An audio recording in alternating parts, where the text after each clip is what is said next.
The gleaming corridors of the Stellar Flight Academy on Proxima Station stretched for kilometers in every direction. Polished floors reflected the artificial sunlight streaming through transparent aluminum viewports. Beyond those windows, the blackness of space sparkled with distant stars and the occasional passing ship. All were guided by the perfect precision of artificial intelligence autopilot systems. These systems had made manual flight obsolete. Or so everyone believed. Lieutenant Commander Sarah Chen stood in the main observation deck. She watched a formation of training vessels execute a flawless docking sequence. Each ship moved with mechanical precision. AI systems calculated every variable down to the millimeter. The pilots inside those cockpits were there more as passengers than actual operators. Their hands rested near controls they would likely never need to use in their entire careers. Next to Sarah stood flight instructor Velzorian. He was a member of the Tarkesh species. His blue-scaled skin shimmered under the station lights. His 4 arms gestured expressively as he explained the training program to the newest addition to the Academy staff. "Remarkable, is it not?" he said with obvious pride in his mechanized voice. "Thanks to our AI guidance systems, we have reduced training time from 4 years to just 6 months. Pilots no longer need to waste years learning primitive manual control. They simply need to understand how to input commands and monitor the AI." Sarah nodded politely but said nothing. She had learned in her first week at the Academy that expressing her opinions about manual flight training was not well received. The Galactic Federation had adopted full AI autopilot systems 3 centuries ago. Every species except humans had completely abandoned the practice of manual flight control. "Lieutenant Chen," Velzorian continued, his tone becoming slightly patronizing. "I understand that Earth still maintains some manual flight training in your military, but here at the premier flight academy in the galaxy, we focus on modern techniques. I hope you can adapt to our superior methods." Sarah felt the familiar frustration building in her chest, but she maintained her professional composure. "I am here to learn your methods, flight instructor. I will observe and follow Academy protocols." Velzorian seemed satisfied with this response.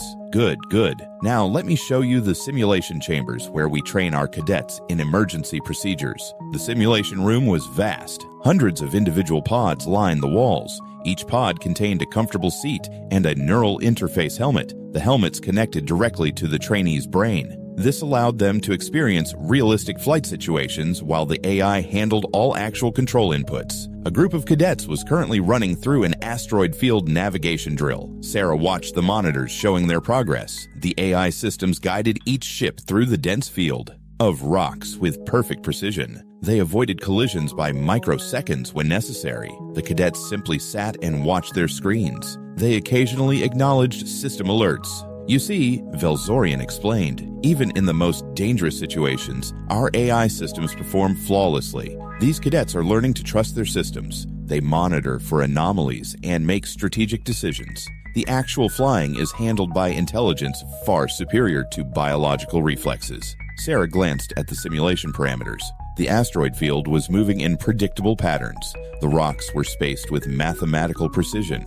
It was a sanitized version of reality. The simulation was designed to build confidence in the AI systems, not to actually teach flying. "What happens if the AI fails?" she asked quietly. Velzorian's expression shifted to something resembling amusement. "Fail? Lieutenant Chen, AI systems do not fail. We have quintuple redundancy, quantum error correction, automatic backup systems operational. In over 900 billion flight hours, we have had exactly 0 complete AI failures." Sarah wanted to point out that 0 failures in the past did not guarantee 0 failures in the future, but she held her tongue. She had not come to Proxima Station to argue. She had come because Earth's military had insisted that she complete the Galactic Federation's advanced flight certification, even though she privately believed the certification was worthless without actual manual flight skills. That evening, in her modest quarters, Sarah reviewed the Academy's curriculum on her personal tablet. The entire 6-month program focused on AI systems management. Emergency protocols involved switching from primary AI to backup AI. Understanding system diagnostics meant reading AI status reports. Tactical decision-making assumed the AI would execute any maneuver perfectly. There was not a single module on actual flight control. No lessons on dealing with crosswinds or gravity wells. No practice with thrust vectoring or momentum management. No training in spatial awareness beyond what the AI displayed on screens. Her tablet chimed with an incoming message from Earth. It was Colonel Marcus Reynolds, her commanding officer and mentor. "How is Paradise treating you, Chen?" he had written with obvious sarcasm. Sarah smiled and typed her reply. "It is everything you warned me about and worse. They do not fly here, Marcus. They just monitor computers." His response came quickly. "Remember why you are there. The Federation wants us to have their certification if we want to operate in their space. Play the game, get the certificate, come home and teach real pilots how to fly real ships." She knew he was right, but it did not make the experience less frustrating. Sarah had been flying since she was 16 years old. She started with atmospheric aircraft on Earth. Then she progressed to orbital craft. Eventually, she moved on to deep space vessels. She had logged over 8,000 hours of actual manual flight time. She understood thrust and drag and momentum in her bones. She could feel when a ship was properly trimmed, when the engines were running smoothly, when something was slightly off. No AI system could replicate that intuitive understanding. That understanding came from thousands of hours of direct control. The next morning, Sarah reported to her assigned training squadron. She had been placed with a group of relatively new cadets. She would be starting from the beginning of the certification program despite her extensive experience. The squadron commander was a young Zentari officer named Crix. He had pale green skin and large, multifaceted eyes. Those eyes could see across multiple spectrums of light. The cadets in the squadron came from 8 different species. Each one represented some of the most prestigious flight training programs in their respective civilizations. There was Thorax, a massive insectoid being from the hive worlds. His compound eyes tracked every movement in the room with unsettling precision. Zara was a graceful humanoid from Andromeda Prime. Her crystalline skin refracted the light into dancing rainbow patterns. Gorth was a stocky, gray-skinned engineer from the Forge Moons. He constantly muttered calculations under his breath. "Squadron, attention," Crix announced in the Universal Translator. "We have a new member joining us today, Lieutenant Commander Sarah Chen from Earth. She comes to us from the Terran Defense Fleet." Sarah stepped forward and nodded to the assembled group. Several of the cadets whispered among themselves. One word kept coming up in various languages: primitive. A Zentari cadet named Vex spoke up loud enough for everyone to hear. "Is it true that humans still fly ships manually, like in the ancient times before AI?" Sarah met his gaze steadily. "Yes, we maintain manual flight capability in our military." Vex exchanged glances with other cadets. "How fascinating. Like visiting a living history museum. Tell me, do you also navigate by the stars and calculate trajectories with slide rules?" There was laughter throughout the squadron. Sarah kept her expression neutral. "We use modern navigation systems like everyone else, but our pilots are trained to fly without AI assistance if necessary." "But why?" Zara asked with genuine curiosity. "Every species abandoned manual flight centuries ago. Once AI systems proved superior, why would humans cling to obsolete methods?" Sarah chose her words carefully. "We believe in redundancy and self-reliance. If every system fails, a human pilot can still control the ship through manual input." "That seems incredibly inefficient," Gorth commented, his voice like grinding stone. "Why train for years in manual flight when an AI can perform better in every measurable way?" Commander Crix held up one hand. "Enough questions. I am sure Lieutenant Commander Chen will have ample opportunity to appreciate our modern methods during her training. Let us begin today's lesson." The lesson was a detailed examination of AI decision-making algorithms. Sarah sat through 3 hours of instruction on how the AI systems processed multiple variables to determine optimal flight paths. It was technically impressive, she had to admit. The algorithms could account for millions of factors simultaneously. They made calculations that would take a human hours to work through in mere microseconds. But she also noticed what the algorithms could not do. They could not account for intuition or experience. They could not make creative decisions in unprecedented situations. They optimized for known parameters. but anything truly unexpected would require fallback protocols and redundancy systems. The human ability to adapt, to improvise, to make decisions based on incomplete information was simply not part of the equation. After the lesson, Thorax approached Sarah. His multifaceted eyes examined her with insectoid intensity. "I mean no disrespect, human, but I am curious. Have you ever experienced actual manual flight, or is it merely theoretical training?" Sarah smiled slightly. "I've logged over 8,000 hours of manual flight time, in everything from atmospheric trainers to heavy cruisers." Thorax's mandibles clicked in what might have been surprise. "That is considerable time invested in an obsolete skill set. Do you not find it frustrating to have spent so much effort on something the rest of the galaxy has moved beyond?" "I find it reassuring," Sarah replied, "to know that I can fly my ship even if every computer system fails." "The hive mind finds such individualism puzzling," Thorax said. "But perhaps that is a cultural difference." In the following weeks, Sarah progressed through the Academy's training modules. She learned the intricacies of 17 different AI autopilot systems. She practiced emergency procedures that all involved switching to backup AI. She ran simulations where she made tactical decisions while the AI executed them flawlessly. Her performance was adequate but not exceptional. She understood the systems, but she lacked the enthusiasm and confidence that came naturally to the other cadets. They had never known any other way of flying. Flight instructor Velzorian noted this in her evaluations. Lieutenant Commander Chen demonstrates competent understanding of AI systems management. However, she appears hesitant to fully trust the automated controls. Recommendation: continue training with emphasis on building confidence in AI reliability. Then came the day that would change everything. The Academy's senior instructors had prepared a special demonstration for the advanced cadets. It was a showcase of the newest AI system called Navigator Prime. This revolutionary system promised even greater precision and reliability. It featured quantum processing that could predict variables several seconds into the future. The demonstration would take place in real space, not simulation. They would use actual training vessels. The Academy's Commandant, Admiral Thex, gave a speech in the main hangar. 10 sleek training ships stood ready for the demonstration.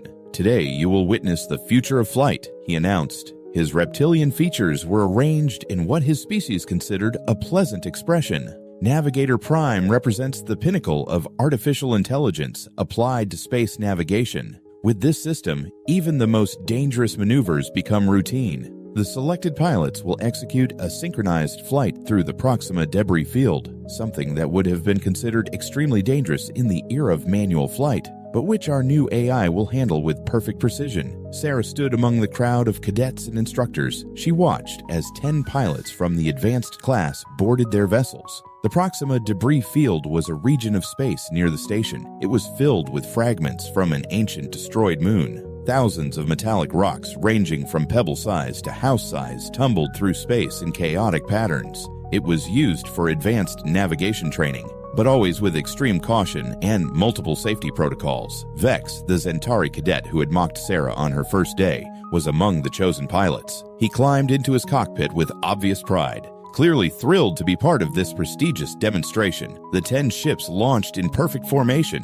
Their hulls gleamed as they caught the light from Proxima Centauri itself. Inside the Academy's control center, massive holographic displays showed the ship's progress into the debris field. The formation was flawless, each vessel positioned exactly where Navigator Prime calculated it should be. They entered the debris field, and the real demonstration began. The ships wove through the tumbling rocks with mesmerizing precision. They turned and rolled in perfect synchronization as Navigator Prime calculated the optimal path for each vessel. The movements were so coordinated, they appeared almost choreographed, like a ballet performed by machines.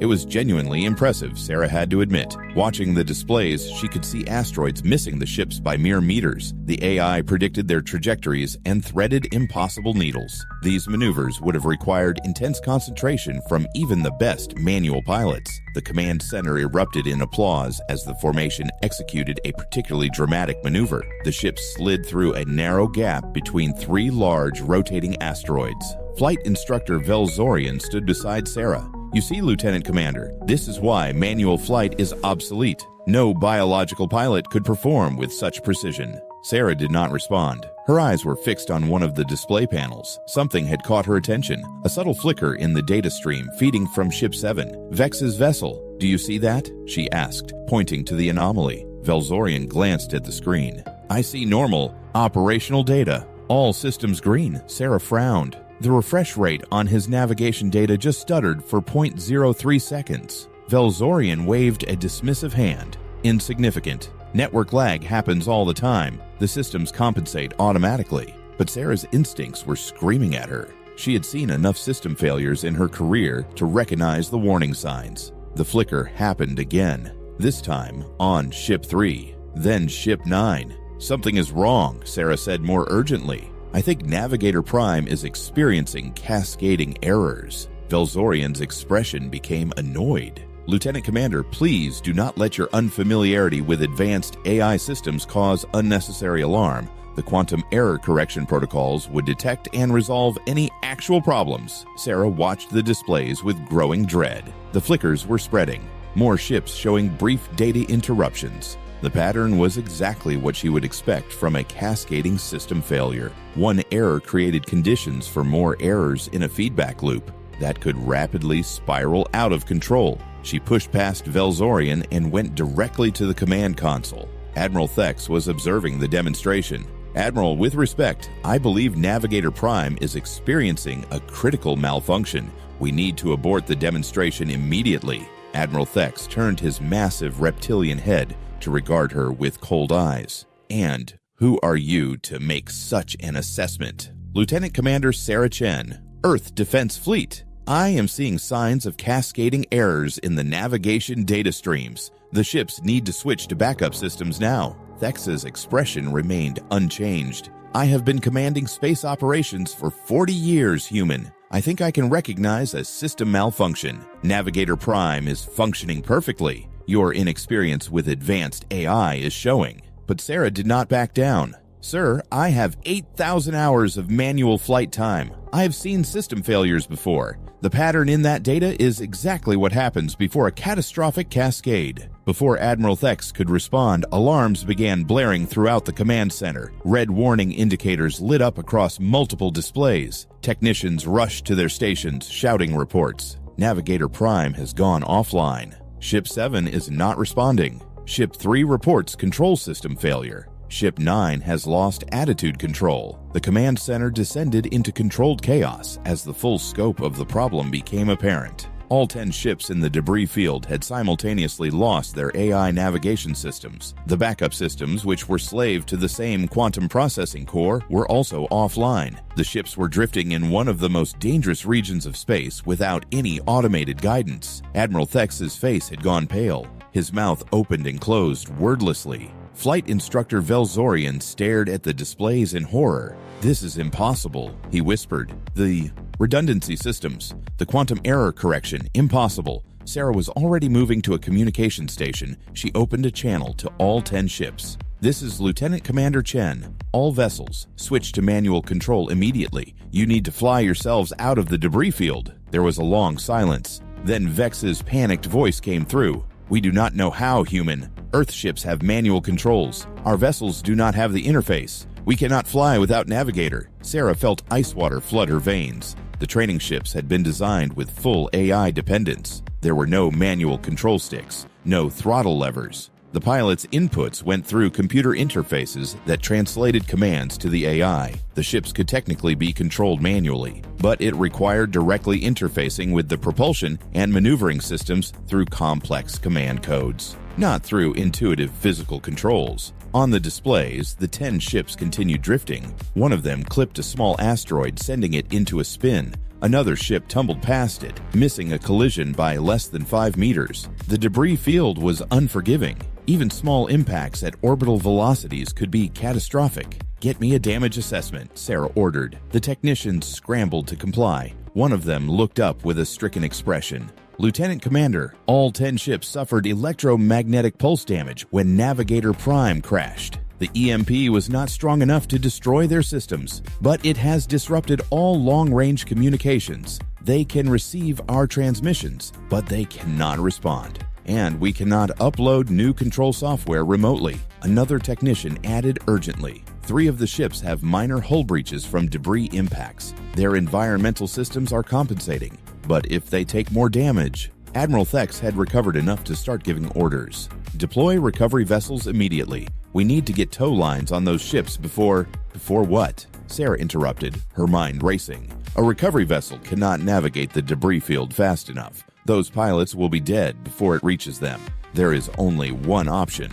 The entire command center turned to look at her. Admiral, I need you to authorize me to take a ship into the debris field. Velzorian's voice was sharp with disbelief. You want to take a ship into that field manually? That is suicide. The debris density is too high. Human reflexes cannot possibly... Sarah cut him off. I am the only person on this station who can fly without AI. And right now, I am the only chance those 10 pilots have. Every second we waste debating is a second closer to those ships being destroyed by debris impacts. Admiral Thex stared at her for a long moment. His reptilian features were unreadable. Then he gave a sharp nod. Do it. Flight Instructor Velzorian, take Lieutenant Commander Chen to Hangar Bay 3. Authorize her to take any vessels she requires. Velzorian looked like he wanted to protest, but the Admiral's tone brooked no argument. Yes, sir. Sarah was already running toward the hangar bay. She heard Velzorian's footsteps behind her as they sprinted through the corridors. When they reached the hangar, Sarah scanned the available craft. There were dozens of ships, but most of them were training vessels with the same AI-dependent controls.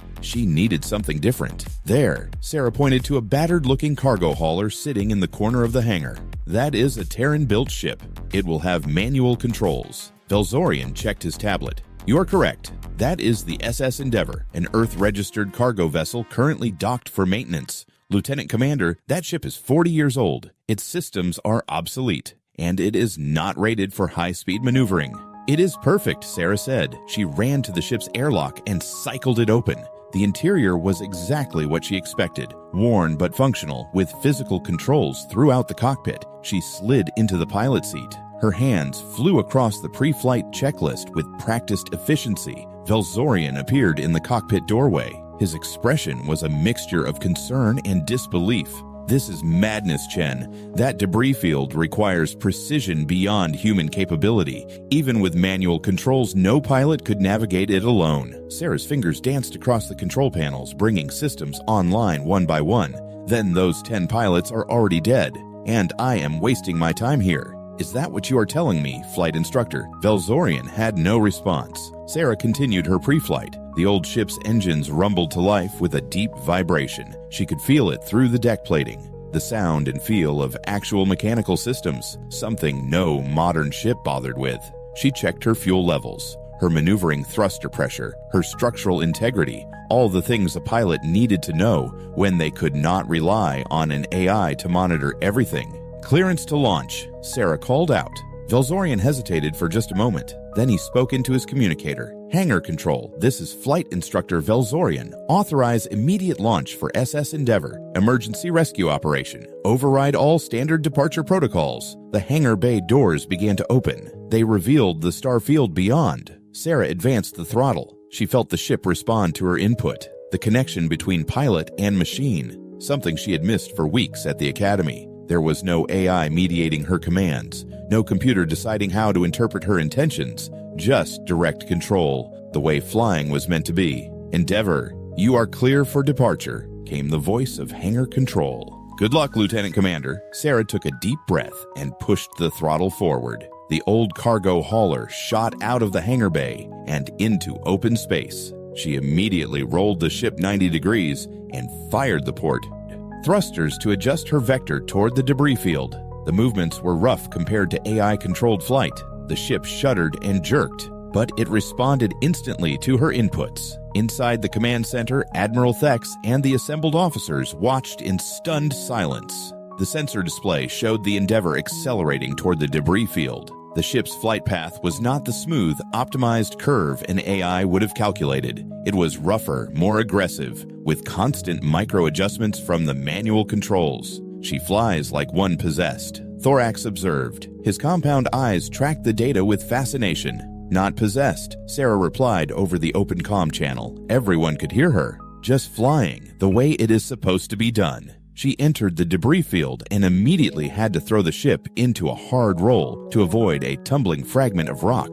The Endeavour responded sluggishly. Its old engines were not designed for combat maneuvers, but Sarah compensated instinctively. She added more thrust to complete the roll. Then she fired retro thrusters to bleed off excess speed. The command center held its collective breath as they watched Sarah thread through gaps that seemed impossibly small. Her flight path was nothing like the smooth, calculated precision of Navigator Prime. It was aggressive, improvisational, constantly adapting. She would start a maneuver, then change it halfway through when she saw a better option. Her ship danced through the debris field in a way that looked chaotic, but it was actually deeply controlled. Velzorian stared at the displays in disbelief.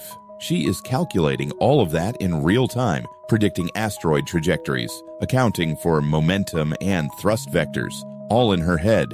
How is that possible? Years of practice. Sarah's voice came through the comm between her heavy breaths from the G-forces she was pulling. Thousands of hours learning to see space as three-dimensional, learning to feel the ship's movement, learning to trust my instincts when the math is too complex to calculate consciously. She spotted the first drifting training ship, Vex's vessel, tumbling slowly as it moved deeper into the debris field. Sarah adjusted her approach vector. She came up alongside the disabled ship. "Got you," she muttered over the comm. "Vex, if you can hear me, I am going to attach a tow cable to your dorsal hardpoint. Brace for minor impact." She matched velocity with the tumbling ship. It was a maneuver that required constant thruster adjustments. She had to account for both their movements through the debris field. An AI would have calculated an optimal approach. Sarah simply flew, feeling the relative motion and making continuous corrections. She extended the Endeavour's magnetic tow cable. With a precise burst from her starboard thrusters, she brought the two ships together with a solid clunk.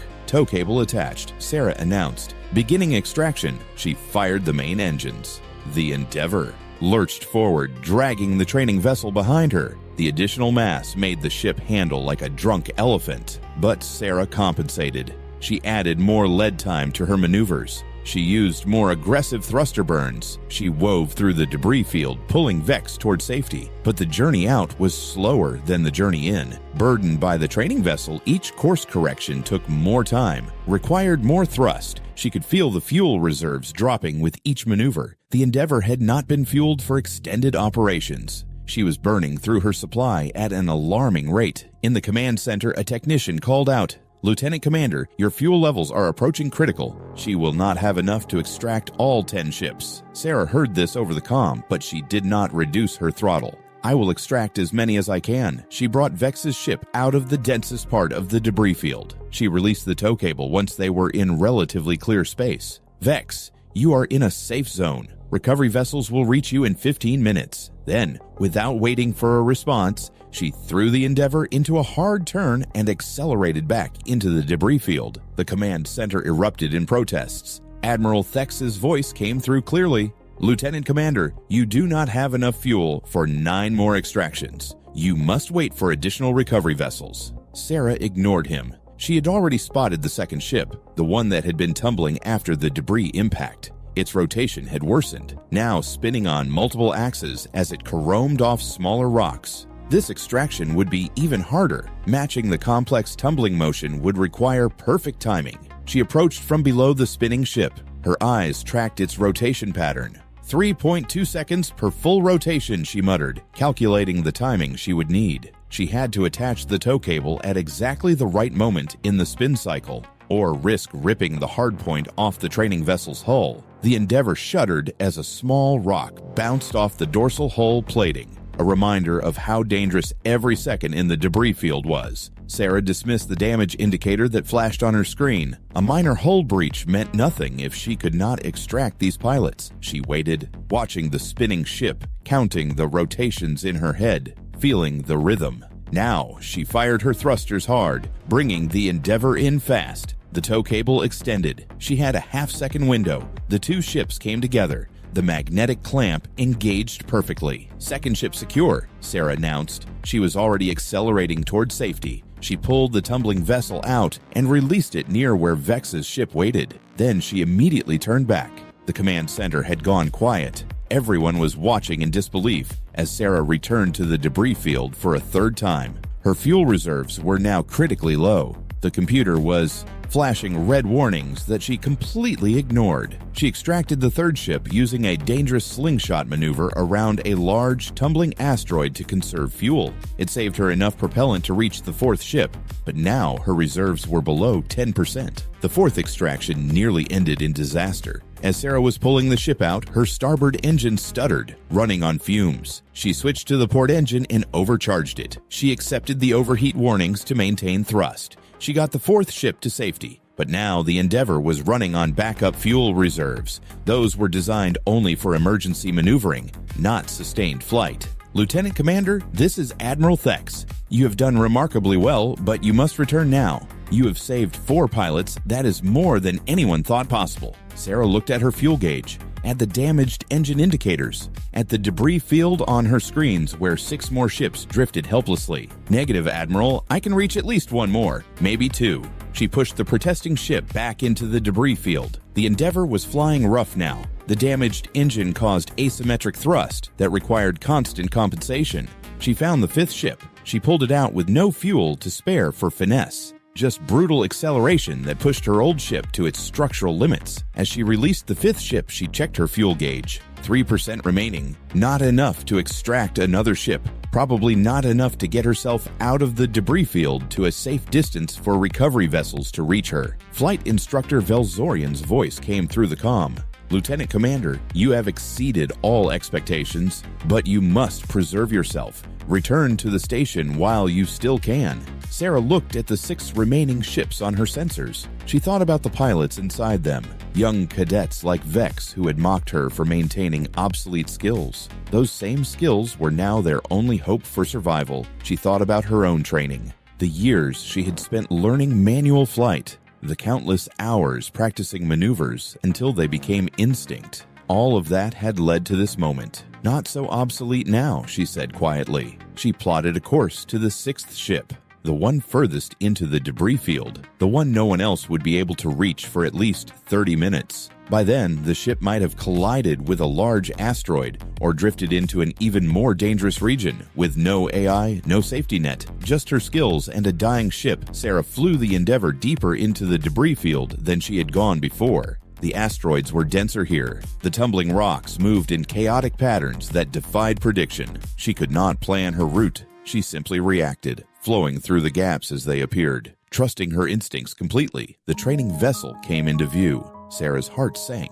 It had collided with a rock. The ship was venting atmosphere from a large gash in its hull. The pilot inside was running out of time. She brought the Endeavour alongside and deployed the tow cable. But as she was attaching it, a massive asteroid tumbled directly toward both ships. Sarah had perhaps 3 seconds to make a decision. Detach and evade, saving herself and the Endeavour, or complete the attachment and try to evade while burdened with the damaged ship. Her hands never hesitated. She locked the tow cable and fired every thruster the Endeavour had, pushing both ships sideways. The asteroid missed them by less than 2 meters, so close that Sarah could see the ice crystals glinting on its pock-marked surface. Her fuel gauge hit 0. The main engines died immediately. Sarah switched to the emergency maneuvering thrusters. Those ran on a separate compressed gas system. She had maybe 20 seconds of thrust left. She used 15 seconds of it to get both ships moving toward the edge of the debris field. Then she let momentum carry them. She had no more fuel for course corrections. If another asteroid came at them, she would have no way to evade. Inside the command center, the silence was absolute. Everyone watched as the 2 ships drifted through the debris field, powerless. Sarah's voice came through the comm, calm and professional. I have extracted Ship 6, but I am out of fuel, drifting on ballistic trajectory. Recovery vessels, please intercept. Admiral Thex was already giving orders. Launch every available tug. Get magnetic grapples on those ships now. For 10 agonizing minutes, Sarah drifted through the debris field. She used her last precious seconds of thruster gas to make tiny adjustments when asteroids came too close. She watched rocks the size of buildings tumble past her hull, close enough to touch. Finally, a recovery vessel reached her. Its powerful engines pulled the Endeavour and the attached training ship clear of the danger zone. As the recovery vessel towed her back toward the station, Sarah let out a long breath. She had released the pilot from Ship 6 into the recovery vessel's airlock. The young cadet, a Tarkashi female, had been unconscious from oxygen deprivation. but alive. 6 ships extracted. 4 pilots would have died without her intervention. The Endeavour limped into Hangar Bay 3. Burn marks scarred the hull plating. The fuel tanks were completely depleted. As Sarah climbed out of the cockpit, she found herself facing a crowd of Academy personnel who had gathered to watch her return. There was absolute silence as she walked down the boarding ramp. Her flight suit was soaked with sweat. Her hands trembled slightly from the adrenaline crash. Flight instructor Velzorian stepped forward. His expression was unreadable. Lieutenant Commander Chen, that was the most reckless, dangerous, and skillful display of piloting I have ever witnessed. You saved 6 lives using methods we believed were obsolete. You have proven— Sarah raised a hand, stopping him. I did not prove anything. Flight instructor, I simply flew the way I was trained, the way every human pilot is trained, because we know that systems fail, that AI cannot account for every situation, and that when everything else is gone, you need a pilot who can actually fly a ship. Admiral Thex approached. His reptilian features were arranged in what Sarah had learned to recognize as deep respect. Lieutenant Commander, on behalf of the Stellar Flight Academy and the Galactic Federation, I apologize. Our arrogance nearly cost 10 young lives today.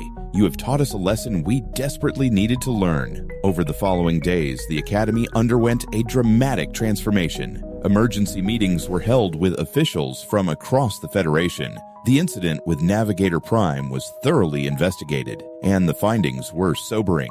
The AI system had experienced a quantum decoherence event. It was an extremely rare occurrence. The quantum processing core had temporarily lost synchronization with itself. The cascading errors had propagated through all connected systems, including the backup protocols. More disturbing was the discovery that similar but less severe decoherence events had occurred in other AI navigation systems across the Federation over the past decade. They had been dismissed as minor glitches, automatically corrected by redundancy systems. But the pattern suggested a fundamental vulnerability in the technology that everyone had believed was infallible. Within a week, Admiral Thex issued a directive that shocked the galactic flight community. All Flight Academy training programs would immediately implement mandatory manual flight instruction. All new vessels would be required to have manual control systems installed as backup, and all active pilots would need to complete manual flight certification within the next standard year. The Federation had contracted with Earth's Defense Fleet to provide instructors. They would teach manual flight techniques across the galaxy. Sarah found herself at the center of this transformation. She was promoted to commander. She was appointed as the head of the new manual flight division at Proxima Station. Hundreds of instructors from Earth began arriving. They would teach what they had preserved while the rest of the galaxy had forgotten. Vex, the Zentari cadet whose ship Sarah had extracted first, requested permission to speak with her privately. They met in one of the Academy's observation decks, looking out at the stars. Commander Chen, Vex began. His multifaceted eyes reflected shame. I mocked you when you arrived. I called your skills primitive and obsolete. I was a fool. Sarah smiled slightly. You believed what you had been taught, that AI systems were superior in every way. You were not a fool, just inexperienced. In my culture, Vex continued, we have a saying, the sharpest blade cuts deepest when wielded by a skilled hand. I thought the blade was the AI system, but I was wrong. The blade is the ship. The skill is the pilot. Without the pilot, the blade is useless. He bowed deeply in the Zentari fashion. I am requesting permission to train under you, Commander. I want to learn to fly the way you fly. Sarah nodded. Request approved, but I warn you it is hard work. Years of practice before you develop real proficiency. I have time, Vex said simply, and I have motivation. I felt helpless in that dead ship, drifting through the debris field, unable to control my own fate. I never want to feel that way again. The Academy's transformation continued, gradually at first, then with accelerating momentum. The simulation chambers were retrofitted with manual control interfaces. The sanitized training scenarios were replaced with more challenging, unpredictable situations that required adaptive thinking rather than mere monitoring. Cadets who had breezed through AI-based training found themselves struggling with the demands of actual piloting. Some washed out, unable to adapt, but others thrived.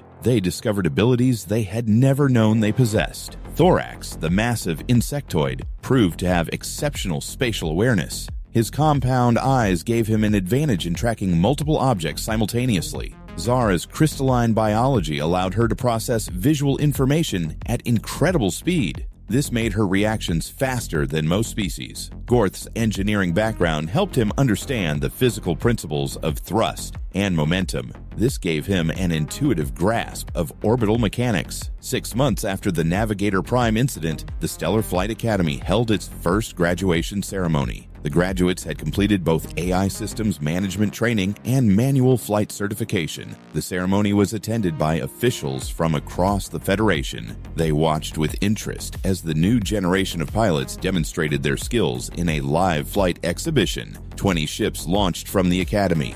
Each one was flown manually by a pilot using only their training and instincts. They executed complex formations. They flew through obstacle courses. They performed emergency maneuvers, all without AI assistance. The flying was not as mathematically precise as AI-controlled flight. The formations were not perfect. There were small errors and overcorrections, but there was something else. Something that had been missing from Federation flying for centuries. There was adaptability, creativity, the ability to respond to the unexpected. Admiral Thex presided over the ceremony. In his speech, he acknowledged the change that had come to the Federation. Today, we graduate pilots, not system monitors. These young officers have learned that technology is a tool, not a replacement for skill. They understand that when systems fail, as systems inevitably will, the pilot must be capable of flying their ship with nothing but their training and their courage. He paused and looked directly at Sarah. She stood among the instructors. We owe this transformation to Commander Sarah Chen. She showed us that some skills should never be allowed to become obsolete. She proved that the human insistence on manual flight training was not primitive tradition, but essential wisdom. Commander Chen, could you please join me? Sarah stepped forward somewhat reluctantly. She had never been comfortable with public recognition. Admiral Thex continued, "On behalf of the Galactic Federation, I am authorized to award you the Star of Valor, the highest honor we can bestow for exceptional courage in saving the lives of 6 pilots. You are also hereby appointed as Chief Flight Instructor for the Federation, with authority to establish training standards across all member worlds." The audience erupted in applause. Sarah accepted the medal, but in her mind, she was thinking about all the human pilots who had come before her. The instructors who had insisted on maintaining manual flight training even when the rest of the galaxy had moved on. The commanders who had fought to preserve those skills in Earth's military. The pilots who had spent thousands of hours practicing techniques that everyone else considered obsolete. They were the ones who deserved recognition. Sarah had simply been in the right place at the right time, with the right training. As the ceremony concluded and the new graduates celebrated, Sarah found herself standing alone in the observation deck. She looked out at the stars. She thought about the journey that had brought her here, from a farm girl on Earth who had dreamed of flying, to a pilot in the defense fleet, to an instructor at the most prestigious flight academy in the galaxy. Flight instructor Velzorian joined her at the viewport. "Commander Chen, or should I say Chief Instructor, your life has changed considerably in the past 6 months." Sarah smiled slightly. "Yes, though I still prefer Lieutenant Commander. Honestly, it felt more earned." Velzorian's expression was serious. "I wanted to tell you something. I opposed your methods initially because I truly believed AI systems were superior. I had seen centuries of safe, efficient flight. I had statistics and data proving that automation reduced accidents and improved performance." He paused. "What I failed to understand was that statistics measure normal operations. The AI systems are indeed superior under normal conditions, but space is not a place where conditions remain normal for long. Equipment fails, unexpected situations arise, and in those moments, the AI system's optimization becomes a liability because they are not designed to handle the truly unprecedented." Sarah nodded. "That is why human military doctrine emphasizes adaptability over efficiency. We assume that something will go wrong, and we train our people to handle situations that are not in any manual." Velzorian gestured at the viewport. Ships were launching and landing in steady streams, some using AI, some being flown manually. A coordinated dance of traffic patterns. Look at that. 6 months ago, every ship moving through this space was AI controlled. The patterns were perfect, mathematical. Now there is chaos. Manual pilots making imperfect decisions. But do you know what else there is? Sarah waited. There is life, Velzorian said. His voice carried unexpected emotion. The pilots are engaged, present, aware. They are not passengers in their own ships. They are truly flying. And yes, they make small errors. They are not as efficient, but they are also capable of extraordinary adaptability when needed. We gained efficiency, but we lost something essential. You helped us find it again. 3 years after the Navigator Prime incident, Commander Sarah Chen stood in the observation deck of the New Earth Federation Joint Training Facility. It was a massive station constructed specifically for teaching manual flight to pilots from across the galaxy. The facility orbited Earth itself. This gave the alien cadets a chance to see the world that had preserved the skills they were now so desperate to learn.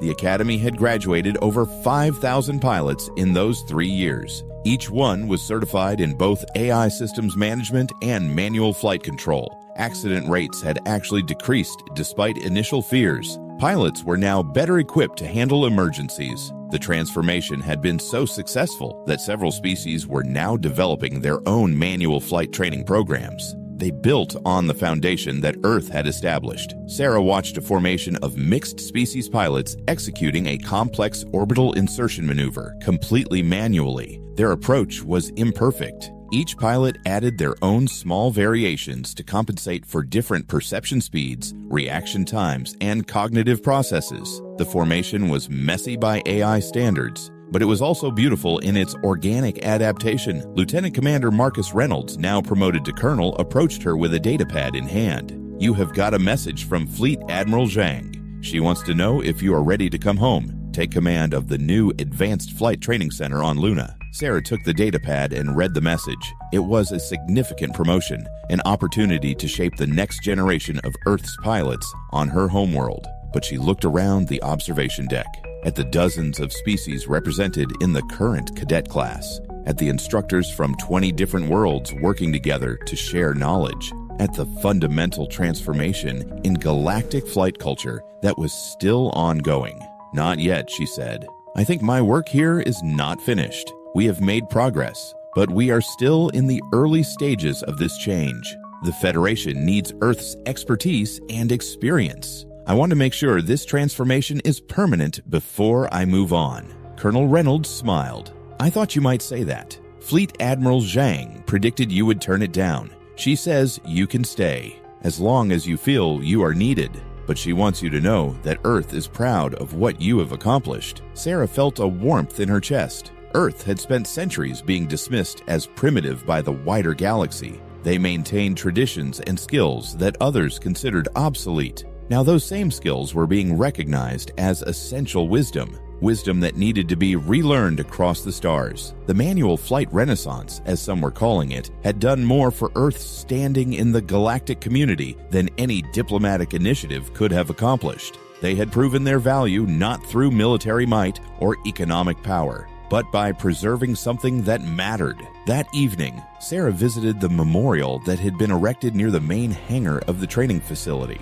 It was a simple monument, a piece of hull plating from the old Endeavor, the cargo hauler she had flown into the debris field. It was mounted on a stand with an inscription in multiple languages, in memory of those who preserved the art of flight when others believed it obsolete. May their wisdom guide future generations. Sarah stood before the memorial. She remembered that desperate flight through the tumbling asteroids, the terror and exhilaration of flying with no safety net. Nothing between her and disaster except her skills and her training. "Commander Chen," a voice called. She turned to see a young human cadet approaching with nervous energy. His name was David Park, fresh from Earth and just beginning his instructor training at the facility. "I wanted to thank you, sir," Park said.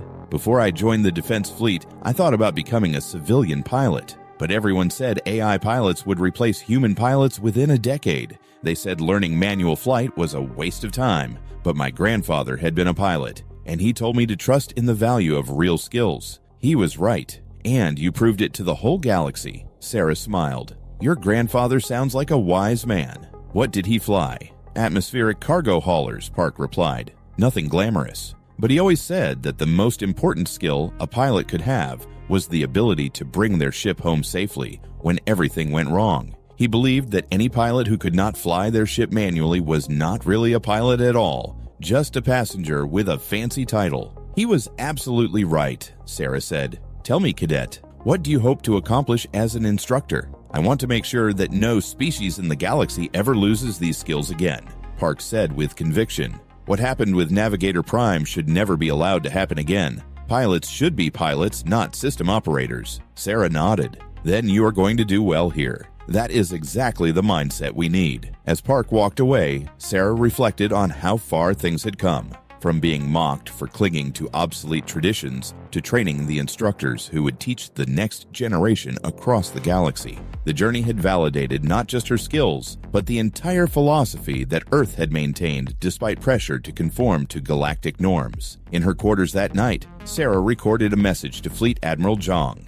Admiral, I received your offer, and I am honored, but I believe I can do more good here at the Joint Training Facility. We are building something important, a culture shift that goes beyond just teaching manual flight. We are teaching the next generation to value fundamental skills, to question the assumption that newer is always better, and to maintain capabilities that might seem unnecessary until the moment they become essential. She paused, considering her next words. Earth preserved manual flight when every other species abandoned it. We maintained those skills through centuries of being told we were primitive and obsolete. We were right to do so, and now we have the opportunity to ensure that this knowledge is never lost again. I want to be part of that effort for as long as I am needed. When the work here is done, I will gladly return home, but that time has not come yet. Months turned into years. The manual flight training program expanded to dozens of facilities across the Federation.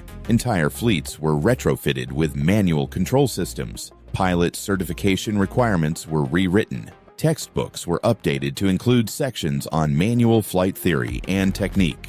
A whole generation of pilots grew up understanding that true competence meant being able to fly without AI assistance, what had seemed impossible just a few years ago. A complete reversal of centuries of galactic flight doctrine had become the new standard. And at the center of it all, quietly training pilots, reviewing programs, and constantly pushing for higher standards, was Commander Sarah Chen. She had once been mocked for her obsolete skills. 10 years after the Navigator Prime incident, the Galactic Federation faced its greatest crisis. A mysterious virus had infected AI systems across multiple sectors. The virus specifically targeted navigation and flight control systems. It turned them erratic and unreliable. Ships throughout the Federation found themselves unable to trust their autopilots. Hundreds of vessels were stranded in space. Their crews were uncertain whether their AI systems were functioning correctly or had been compromised. But this time, the outcome was different. Every ship in the Federation fleet now had manual control capability,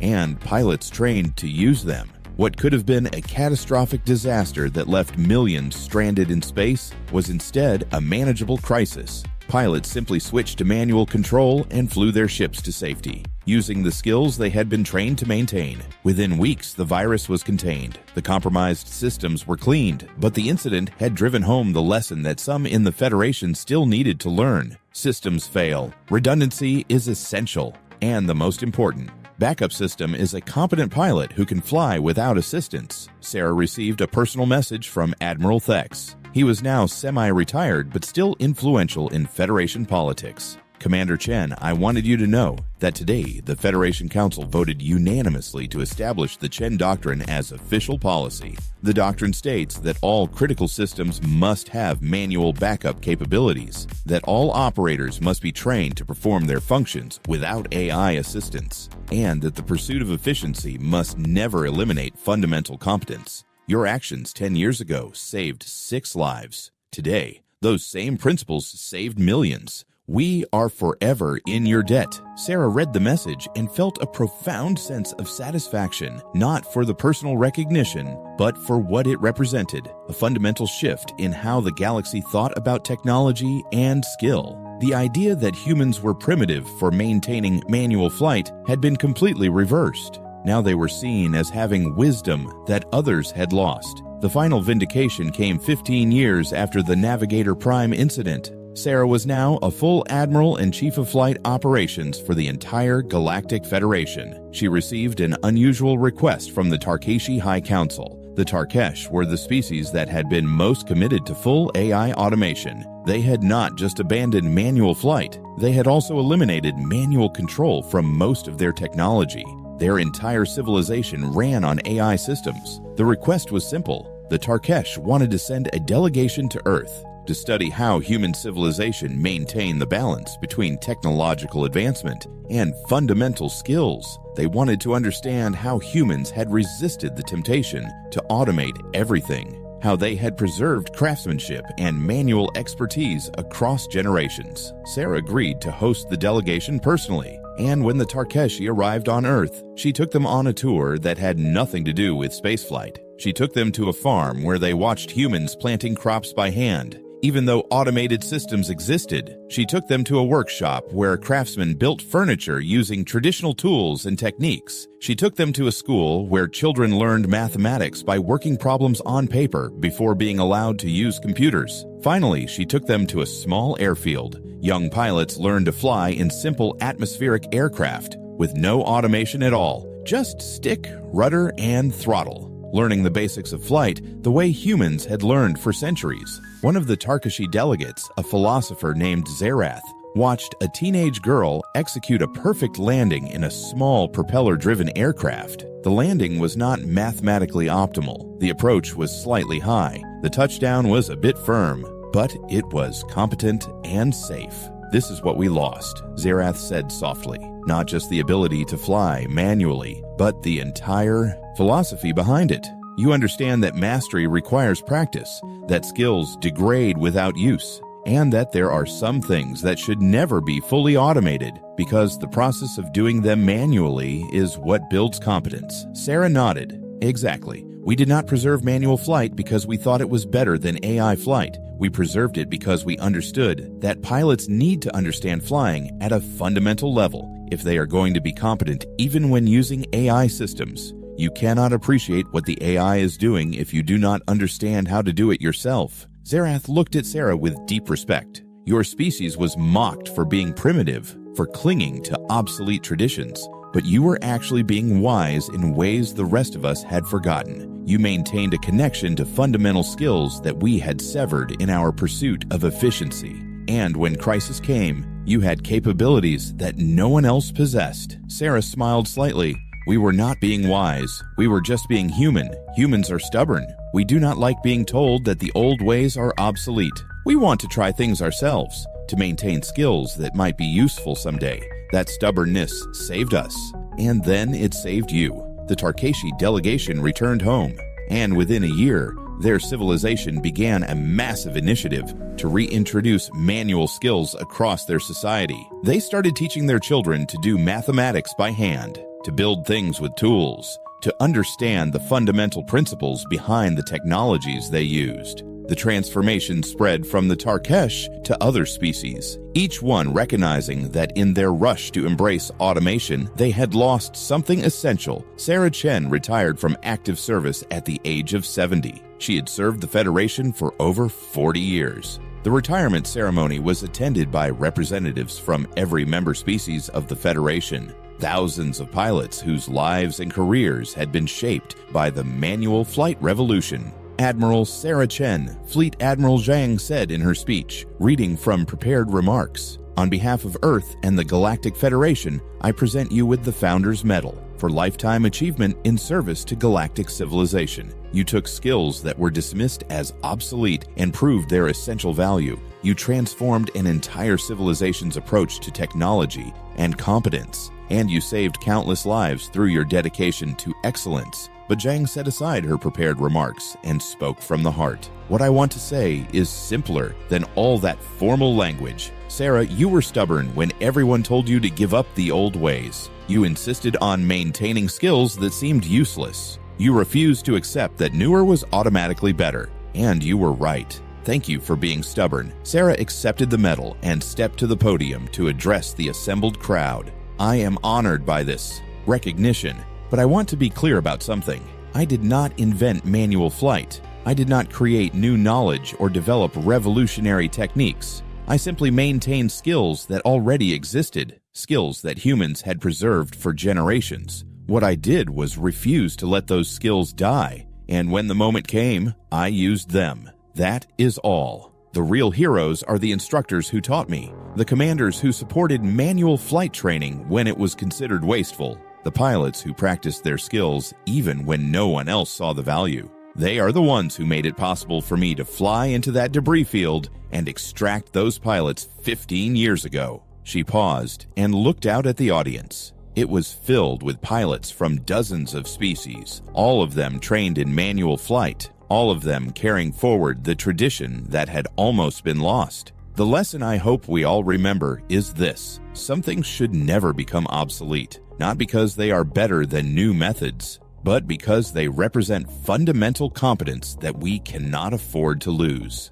The galaxy learned that lesson the hard way. Let us make sure future generations do not have to learn it again. The ceremony ended and Sarah retired to a quiet life on Earth. But her legacy continued. The Chen Doctrine remained Federation policy. Manual flight training was now as standard as learning to read or do mathematics. The idea that AI could fully replace human skill had been permanently discredited across the galaxy. And in flight academies throughout the Federation, young pilots still learn about the day a human pilot flew an old cargo hauler into a debris field to extract stranded ships, using nothing but skill, courage, and years of practice in obsolete techniques. The story became legendary, not just as a tale of heroism, but as a reminder of what can be accomplished when fundamental skills are maintained, when competence is valued over convenience, and when someone has the courage to prove that the old ways are not obsolete.